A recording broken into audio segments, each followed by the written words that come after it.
Good morning. Hi, it's Piper, and I wanted to talk about hypnotic writing, and I'm going to continue with chapter 10 and 11.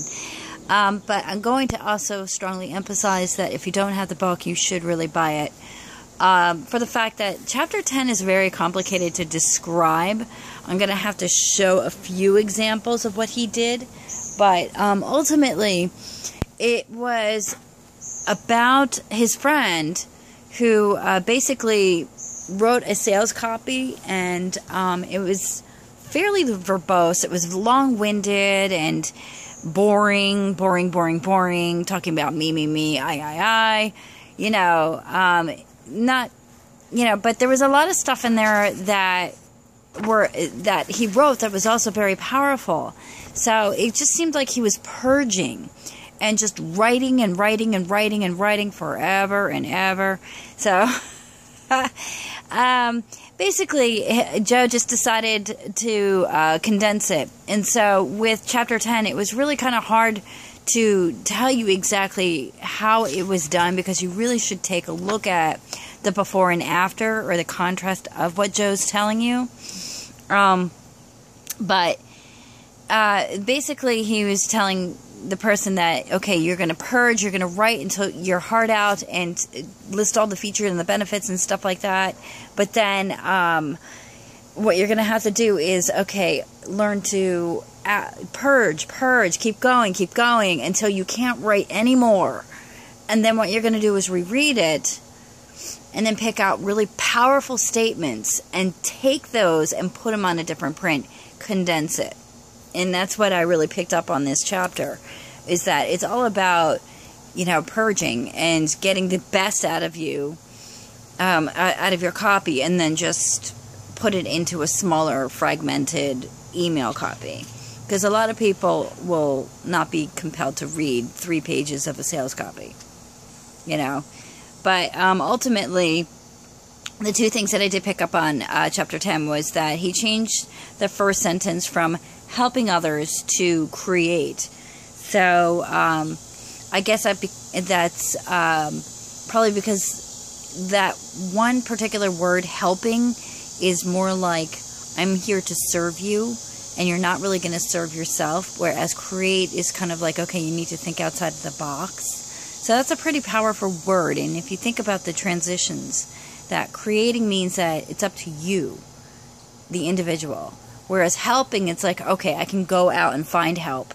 And so with sales copies, of course, you want to be individualistic. And also, he omitted a couple of things. The conversation page, and shortened it to a purposeful paragraph. Kept the bullet points and the closing statements. And so that was another thing. He used bullet points, and he used examples. In bold, he wrote, would you like any of the following? And then in bullet points, it was incredible self-confidence, bullet point, empowering self-esteem, bullet point, boldness and directness, projecting outward from feelings of self-worth.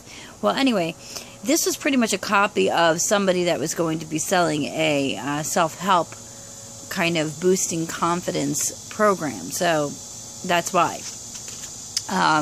So he was using bolded letters, italic and bolded, because it just seems like it was going to move towards taking definite action. So, like I said, you really have to pick up the book and take a good hard look at the comparison to understand what I'm talking about. But chapter 11 talks about the great intimacy secret. And basically, he refers back to that website, stupid.com. Go back and check it out, because the copyrights on there are promoting some pretty stupid products, but you know what? It's the copy that you're looking for. But basically, with chapter 11, what I picked up on was that it's putting your heart on paper and just sounding very much like yourself. Don't be someone else. You can use other people's ideas, because that will inspire you to create your own words. But speak from your heart and tell people about your why. Be honest and create friendships first. Let them build trust to understand who you are. Because honestly, you don't know me from Adam. But obviously because you're kind of sensing the kind of person I am, I'm picking up that you probably think of me as Mama Duck because I'm really, honestly, wanting people to succeed in life. So I'm doing this for free and helping you so that you can move on with your life. In the process of serving others and helping others grow and prosper, I'm sure that the abundance will come tenfold. So that's my personality and that's my why. So I'm going to put that in my sales copy and just start talking about who is Piper, why is it so important that this product is going to help me?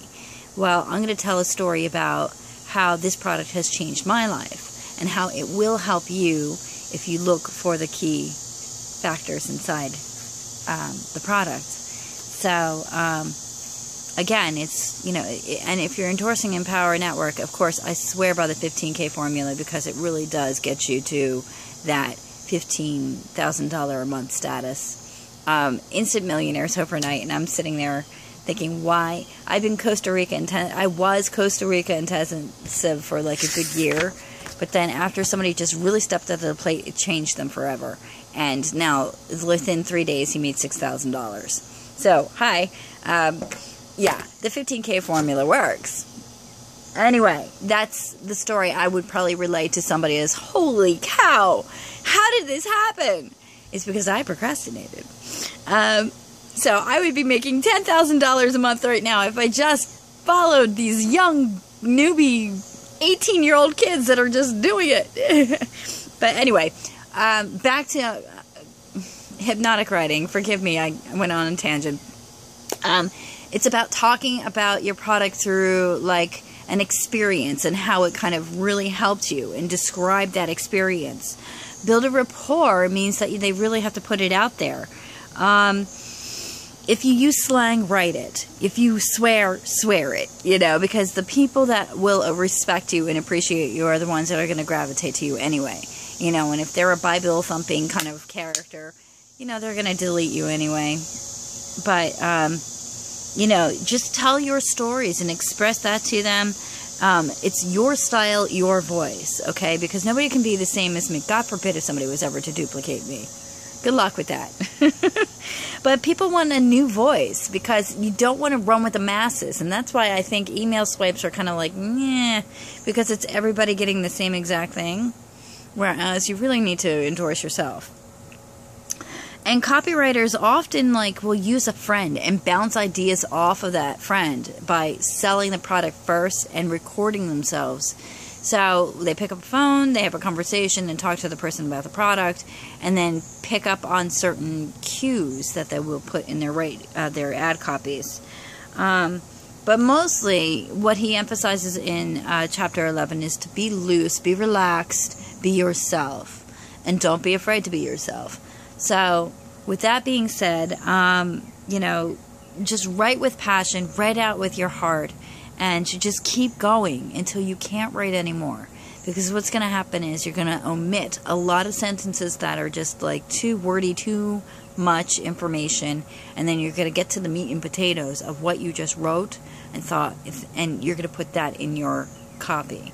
So, chapter 12 and 13 are next. So if you're interested, please feel free to click the link below, and of course I'll get you started on the right path as far as your ad copy. So take it easy, guys. Bye.